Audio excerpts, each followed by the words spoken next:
ಮಾಘ ಮಾಸ ಮಹಾತ್ಮೆಯಲ್ಲಿ ಇರುವ ಕಥೆಯೊಂದು ಹೀಗಿದೆ. ವಸಿಷ್ಠ ಮಹರ್ಷಿಗಳು ದಿಲೀಪ ಮಹಾರಾಜನಿಗೆ ಮಾಘ ಮಾಸ ಮಹಾತ್ಮೆಯನ್ನು ನಿರೂಪಿಸುತ್ತಾ ಕುತ್ಸರನ ಪ್ರಸಂಗವನ್ನು ವಿವರಿಸಿ ಹೀಗೆ ಹೇಳಿದರು. ಕುತ್ಸರನು ತನ್ನ 3 ಪತ್ನಿಯರೊಡನೆ ಸಂತೋಷದಿಂದ ಕಾಲ ಕಳೆಯುತ್ತಿರಲು ಸುಶೀಲೆಯು ಗರ್ಭ ಧರಿಸಿದಳು. ನವಮಾಸಗಳು ತುಂಬುತ್ತಲೇ ಆಕೆಯು ಶುಭ ಲಗ್ನವೊಂದರಲ್ಲಿ ಸುಂದರವಾದ ಕುಮಾರನನ್ನು ಹಡೆದಳು. ತನ್ನಂತೆಯೇ ತನ್ನ ಪುತ್ರನೂ ಕೂಡ ಒಳ್ಳೆಯ ವಿದ್ಯಾಸಂಪನ್ನನಾಗಬೇಕೆಂದು ಬಯಸಿ ಮೃಗಶೃಂಗನು ಮಗುವಿಗೆ ಮುರುಕಂಡು ಎಂದು ನಾಮಕರಣ ಮಾಡಿದನು. ಆಗ ಆ ಮಗನು ದಿನೇ ದಿನೇ ಪೂರ್ಣಚಂದ್ರನಂತೆ ತೇಜಸ್ವಿಯಾಗಿ ಬೆಳೆದು ದೊಡ್ಡವನಾದನು. ಸಕಾಲದಲ್ಲಿ ಆ ಮಗುವಿಗೆ ಉಪನಯನಾದಿ ಸಂಸ್ಕಾರಗಳನ್ನು ತಂದೆಯು ಶಾಸ್ತ್ರವಿಧಿಯಂತೆ ನೆರವೇರಿಸಿ ವಿದ್ಯಾವಿನಯ ಸಂಪನ್ನನಾಗಿ ಮಾಡಿದನು. ಮಗನನ್ನು ವಿದ್ಯಾಭ್ಯಾಸಕ್ಕಾಗಿ ಗುರುಕುಲಕ್ಕೆ ಕಳುಹಿಸಿದನು. 12 ವರ್ಷಗಳ ಕಾಲ ಗುರುಕುಲವಾಸ ಮಾಡಿ ಸಕಲ ವಿದ್ಯಾಪಾರಂಗತನನ್ನಾಗಿ ಮಾಡಿ ಗುರುವಿನ ಮೆಚ್ಚುಗೆಗೆ ಆಶೀರ್ವಾದಕ್ಕೆ ಪಾತ್ರನಾದನು. ಮೃಕಂಡುವು ಧನುರ್ವಿದ್ಯೆಯನ್ನು ಕಲಿತನು. ಶಿವನು ಪುತ್ರನ ಗುರುಕುಲವಾಸದ ಅವಧಿ ಮುಗಿದ ನಂತರ ಮಾತಾಪಿತರು ಆತನಿಗೆ ಮರುದ್ವತಿ ಎಂಬ ಕನ್ಯೆಯೊಡನೆ ವಿವಾಹ ಮಾಡಿಸಿ ಗೃಹಸ್ಥನನ್ನಾಗಿ ಮಾಡಿದರು. ಮೃಗಶೃಂಗನ ಇತರ ಪತ್ನಿಯರಿಗೂ ಪುತ್ರ ಪ್ರಾಪ್ತಿಯಾಗಿ ಅವರೂ ವಿದ್ಯಾಸಂಪನ್ನರಾಗಿ ತಂದೆಯ ಅನುಗ್ರಹಕ್ಕೆ ಪಾತ್ರರಾದರು. ಅವರಿಗೂ ಸಕಾಲದಲ್ಲಿ ವಿವಾಹವನ್ನು ತಂದೆಯು ಮಾಡಿದನು. ಮೃಗಶೃಂಗನ ಇಡೀ ಕುಟುಂಬವೇ ದೈವಭಕ್ತಿ, ಧಾರ್ಮಿಕ ಶ್ರದ್ಧೆ, ಸಂಸ್ಕಾರ, ಮರ್ಯಾದೆಗಳೊಂದಿಗೆ ಶಾಸ್ತ್ರವಿಹಿತವಾದ ಧರ್ಮವನ್ನು ಆಚರಿಸುತ್ತಾ ಇತರರಿಗೆ ಆದರ್ಶಪ್ರಾಯರೆನಿಸಿದ್ದರು. ಆ ಕುಟುಂಬದ ಎಲ್ಲರೂ ಮಾಘಸ್ನಾನ, ಜಪ, ತಪಾದಿಗಳನ್ನು ಎಂದಿಗೂ ಮರೆಯಲಿಲ್ಲ. ಈ ಪುಣ್ಯ ಫಲ ಪ್ರಭಾವದಿಂದ ಅವರಿಗೆ ಯಾವ ತೊಂದರೆಯೂ ಇಲ್ಲದೆ ಜೀವನ ಸುಖಮಯವಾಗಿತ್ತು. ಮೃಕಂಡುವಿಗೆ ಪುತ್ರ ಪ್ರಾಪ್ತಿಯೂ ಆಯಿತು. ಹೀಗೆ ತನ್ನ ಸಂಸಾರವು ಶಾಖೋಪಶಾಖೆಯಾಗಿ ಬೆಳೆದ ಮೇಲೆ ಮೃಗಶೃಂಗನು ಹರಿಭಕ್ತಿ ಪಾರಾಯಣನಾಗಿ ವನಕ್ಕೆ ತಪಸ್ಸಿಗೆಂದು ಹೊರಟು ಹೋದನು. ಹೀಗೆ ತಂದೆಯು ತಪಸ್ಸಿಗೆ ಹೊರಟ ಬಳಿಕ ಮೃಕಂಡುವೇ ಕುಟುಂಬದ ಜವಾಬ್ದಾರಿಯನ್ನು ನಿರ್ವಹಿಸುತ್ತಿದ್ದನು. ಗೃಹಸ್ಥ ಧರ್ಮ ತನ್ನ ಪಿತನಂತೆ ಅತಿಥಿ ಸತ್ಕಾರದಲ್ಲಿ ಯಾವ ಲೋಪವೂ ಬಾರದಂತೆ ನಡೆಸಿಕೊಂಡು ಹೋಗುತ್ತಿದ್ದನು. ಆದರೆ ಆತನಿಗಿದ್ದ ಕೊರತೆ ಎಂದರೆ ವಿವಾಹವಾಗಿ ಎಷ್ಟೋ ವರ್ಷಗಳು ಸಂದರೂ ಅವರಿಗೆ ಪುತ್ರ ಪ್ರಾಪ್ತಿಯಾಗಲಿಲ್ಲ. ಮಕ್ಕಳಿಲ್ಲದ ಕೊರಗಿನಿಂದ ಆತನು ದುಃಖಿಸುತ್ತಾ ಪರಮಾತ್ಮನಲ್ಲಿ ಮೊರೆ ಹೊಕ್ಕನು. ಆಗ ಆತನಿಗೆ ಕಾಶಿ ಕ್ಷೇತ್ರಕ್ಕೆ ಹೋಗಿ ಬರುವಂತೆ ಭಗವತ್ ಪ್ರೇರಣೆಯಾಯಿತು. ಕಾಶಿ ಕ್ಷೇತ್ರ ದರ್ಶನ, ಗಂಗಾ ಸ್ನಾನ ಮಾತ್ರದಿಂದಲೇ ಅನೇಕ ಪಾಪಗಳು ಪರಿಹಾರವಾಗುತ್ತವೆ ಎಂದ ಮೇಲೆ ವಿಶ್ವೇಶ್ವರನ ಸೇವೆಯಿಂದ ಯಾವುದು ತಾನೇ ಅಸಾಧ್ಯವಾದೀತು ಎಂದುಕೊಂಡ ಆತನು ಸಪತ್ನೀಕನಾಗಿ ಕಾಶಿ ಕ್ಷೇತ್ರವನ್ನು ತಲುಪಿದನು. ಅಲ್ಲಿ ತನ್ನ ಆಸೆ ಪೂರೈಸುತ್ತದೆ ಎಂದುಕೊಂಡನು. ಮೃಕಂಡು ಋಷಿಯು ಕಾಶಿ ಯಾತ್ರೆಗೆ ಹೊರಟಾಗ ದಾರಿಯಲ್ಲಿ ಅನೇಕ ಕ್ರೂರ ಮೃಗಗಳು ಎದುರಾದವು. ನದಿ ಪ್ರವಾಹ ಬಂದಿತು. ಎಲ್ಲ ತೊಂದರೆಗಳನ್ನೂ ಧೈರ್ಯದಿಂದ ಎದುರಿಸಿ ಆತನು ಕ್ಷೇಮವಾಗಿ ಕಾಶಿಯನ್ನು ತಲುಪಿದನು. ಮೃಕಂಡುವು ಪರಿವಾರ ಸಮೇತನಾಗಿ ಕಾಶಿ ಕ್ಷೇತ್ರವನ್ನು ತಲುಪಿ ಅಲ್ಲಿ ಮಣಿಕರ್ಣಿಕಾ ಘಟ್ಟದಲ್ಲಿ ಸ್ನಾನವನ್ನು ಮಾಡಿ ಸಂಧ್ಯಾದಿಗಳನ್ನು ಮುಗಿಸಿ ವಿಶ್ವನಾಥನ ಮಂದಿರಕ್ಕೆ ಹೋದನು. ಆತನಿಗೆ ಕಾಶಿ ವಿಶ್ವೇಶ್ವರನ ದರ್ಶನವಾದ ಕೂಡಲೇ ಅಮಿತವಾದ ಆನಂದ ಉಂಟಾಯಿತು. ಶಿವದರ್ಶನದಿಂದಲೇ ತನ್ನ ಜನ್ಮ ಸಾರ್ಥಕವಾಯಿತು ಎಂದು ಪುಲಕಿತನಾದನು. ಅಲ್ಲಿ ತಾನೇ ಒಂದು ಶಿವಲಿಂಗವನ್ನು ನಿರ್ಮಿಸಿದನು. ಇದೇ ಮೃಕಂಡೇಶ್ವರ ಲಿಂಗವು ಎನಿಸಿದೆ. ಹೀಗೆ 1 ವರ್ಷ ಕಾಲ ಕಾಶಿ ಕ್ಷೇತ್ರದಲ್ಲಿ ಆತನು ಶಿವ ಸನ್ನಿಧಿಯಲ್ಲಿ ಕಾಲ ಕಳೆದನು.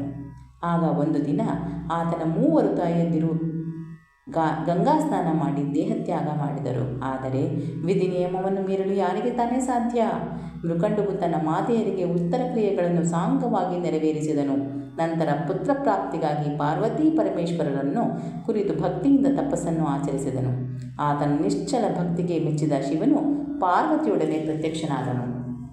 ಶಿವನು, ಹೇ ಮೃಕಂಡು, ನಿನ್ನ ಕಠಿಣ ತಪಸ್ಸಿಗೆ ನಾನು ಪಾರ್ವತಿ ಭಕ್ತಿಗೆ ಪ್ರಸನ್ನರಾಗಿದ್ದೇವೆ. ನಿನ್ನ ಮನದಾಸೆ ಏನು? ನಿನಗೆ ಬೇಕಾದುದು ವರಗಳನ್ನು ಕೇಳು ಎಂದು ಹೇಳಿದನು. ಆಗ ಮೃಕಂಡು ಮುನಿಯು ಅವನಿಗೆ ತಲೆಬಾಗಿ ಸಾಷ್ಟಾಂಗ ನಮಸ್ಕಾರ ಮಾಡಿ, ಜಗನ್ಮಾತೆ, ಲೋಕರಕ್ಷಕರೇ, ನಿಮ್ಮ ಕೃಪೆಯಿಂದ ನನಗೆ ಸುಂದರಿಯೂ ಸುಗುಣಶೀಲಳೂ ಆದ ಪತ್ನಿಯು ಲಭಿಸಿದ್ದಾಳೆ. ಆದರೆ ಒಂದೇ ಒಂದು ಕೊರತೆ ಎಂದರೆ ನಮಗೆ ಸಂತಾನವಿಲ್ಲ.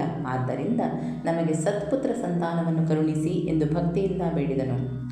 ಮೃಕಂಡು ಮುನಿಯ ಕೊರತೆಯನ್ನು ಅರಿತ ಮಹಾದೇವನು, ಹೇ ಮಹರ್ಷಿ, ನಿಮ್ಮ ಮನದಾಸೆ ಈಡೇರುತ್ತದೆ. ಆದರೆ ಇದರಲ್ಲಿ ಒಂದು ನಿಯಮವಿದೆ.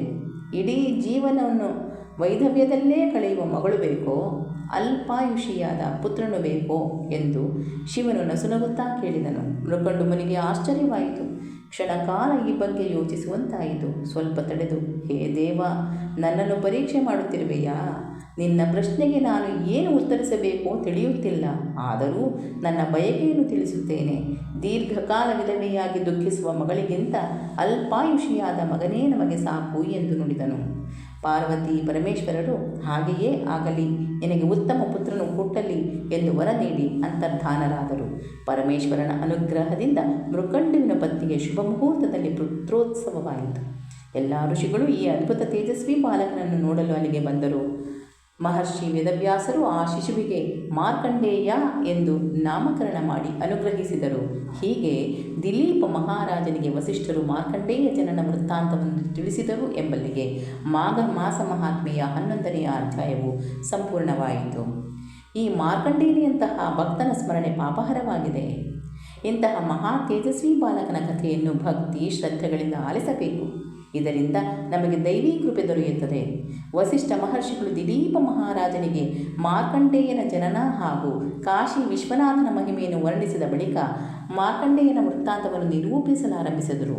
ಮಾರ್ಕಂಡೇಯನ ಆಯುಷ್ಯ ಕೇವಲ 16 ವರ್ಷಗಳು ಮಾತ್ರ. ವರ್ಷಗಳು ಉರುಳುತ್ತಿದ್ದಂತೆ ತಂದೆ ತಾಯಿಗಳಾದ ಮೃಕಂಡು ಮರುದ್ವತಿಯರಿಗೆ ಮಗನ ಬಗ್ಗೆ ತುಂಬ ಚಿಂತೆಯಾಗತೊಡಗಿತ್ತು.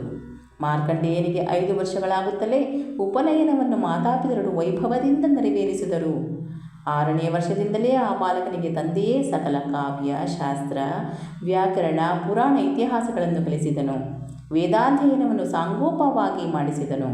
ತಂದೆಯು ಮಾರ್ಕಂಡೇಯನಿಗೆ, ಮಗು, ನೀನು ಸಣ್ಣ ವಯಸ್ಸಿನಲ್ಲಿಯೇ ಸಕಲ ಶಾಸ್ತ್ರಗಳನ್ನೂ ಕಲಿತಿರುವೆ. ಜ್ಞಾನಿಗಳಿಗೆ ಗೌರವಾದರಗಳನ್ನು ತೋರಿಸಿ ಅವರ ಆಶೀರ್ವಾದವನ್ನು ಪಡೆ. ಇದರಿಂದ ನಿನಗೆ ಶುಭವಾಗುತ್ತದೆ ಎಂದು ಹರಸಿದನು. ಹೀಗಿರಲು ಕಾಲಚಕ್ರ ಉರುಳಿ 15 ಸಂವತ್ಸರಗಳು ಕಳೆದವು. ಆಗ ಮಗನ ಜನ್ಮದಿನೋತ್ಸವವನ್ನು ಆಚರಿಸಬೇಕೆಂದು ನಿರ್ಧರಿಸಿದ ತಾಯಿ ತಂದೆಯರು ಈ ಸಮಾರಂಭಕ್ಕೆ ಋಷಿ ಮುನಿಗಳೆಲ್ಲರನ್ನೂ ಜ್ಞಾನಿಗಳನ್ನೂ ಆಹ್ವಾನಿಸಿದರು. ಎಲ್ಲ ಅತಿಥಿಗಳನ್ನೂ ಸತ್ಕರಿಸಿದರು. ಮಾರ್ಕಂಡೇಯನು ಎಲ್ಲ ಹಿರಿಯರಿಗೂ ಪಾದಾಭಿವಂದನೆ ಮಾಡಿದನು. ಆದರೆ ವಸಿಷ್ಠರಿಗೆ ಕಾಲು ಮುಟ್ಟಿ ನಮಸ್ಕರಿಸಲು ಹೋದಾಗ ಅವರು ತಡೆದರು. ಎಲ್ಲರಿಗೂ ಆಶ್ಚರ್ಯವಾಯಿತು. ಇದೇನು ಹೀಗೆ ಎಂದು ಅವರು ಮಹರ್ಷಿಗಳನ್ನು ಕೇಳಿದರು. ಆಗ ವಸಿಷ್ಠರು, ಈ ಬಾಲಕನು ಇನ್ನು ಕೆಲವೇ ದಿನಗಳಲ್ಲಿ ಮರಣ ಹೊಂದುತ್ತಾನೆ. ನಾನು ಇವನನ್ನು ದೀರ್ಘಾಯುವಾಗು ಎಂದು ಹೇಗೆ ಆಶೀರ್ವದಿಸಲಿ? ಈತನ ಪರಮಾಯುಷ್ಯ 16 ವರ್ಷ. ಇನ್ನೊಂದು ವರ್ಷ ಮಾತ್ರವೇ ಈತನ ಆಯುಷ್ಯ ಎಂಬುದು ಪರಮೇಶ್ವರನ ಸಂಕಲ್ಪವಾಗಿದೆ ಎಂಬ ಕಟು ಸತ್ಯವಾಕ್ಯವನ್ನು ಹೇಳಿದರು. ಋಷಿಮುನಿಗಳೆಲ್ಲರೂ ಆಶ್ಚರ್ಯಚಕಿತರಾಗಿ ತಮ್ಮ ಮಾತು ಸುಳ್ಳಾಗಿದೆ ಎಂದು ಅವರಿಗೆಲ್ಲ ಮನಸ್ಸಿಗೆ ನೋವಾಯಿತು.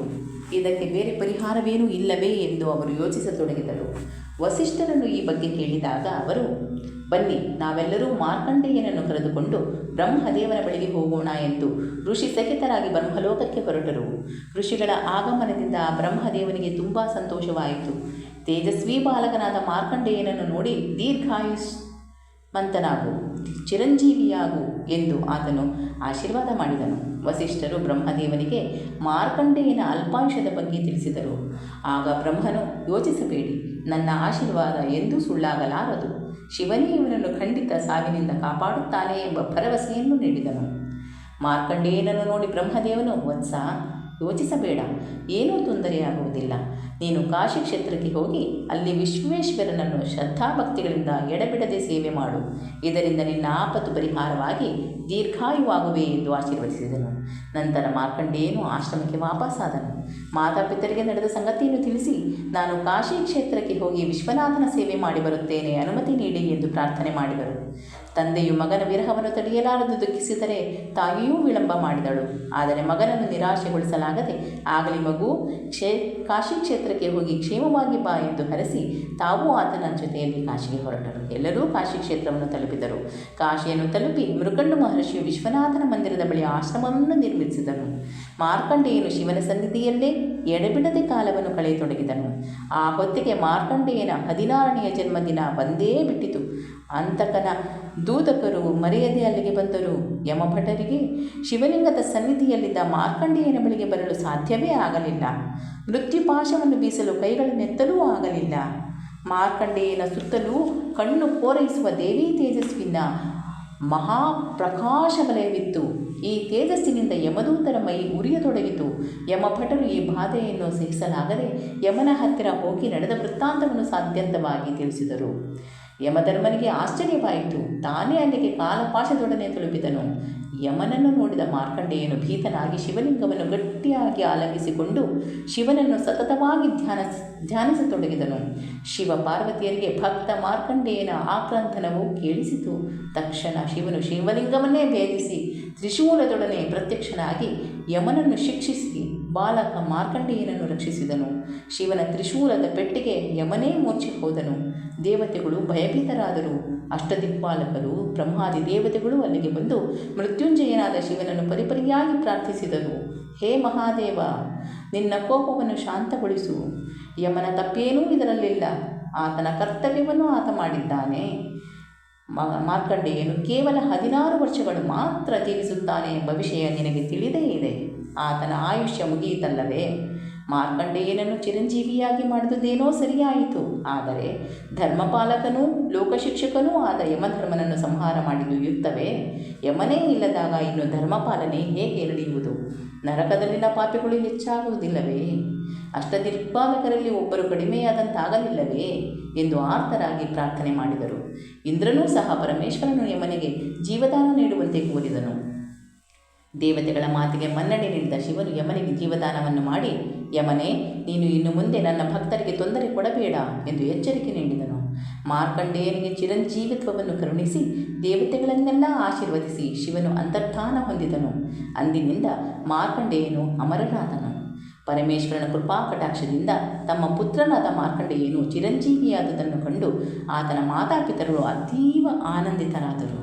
ಇದಕ್ಕೆಲ್ಲ ಕಾರಣ ತನ್ನ ದೈವಭಕ್ತಿ ಹಾಗೂ ಮಾಘಸ್ನಾನ ಫಲವೇ ಆಗಿದೆ ಎಂದು ಆ ಮುನಿಯು ಸಂತೋಷಗೊಂಡನು.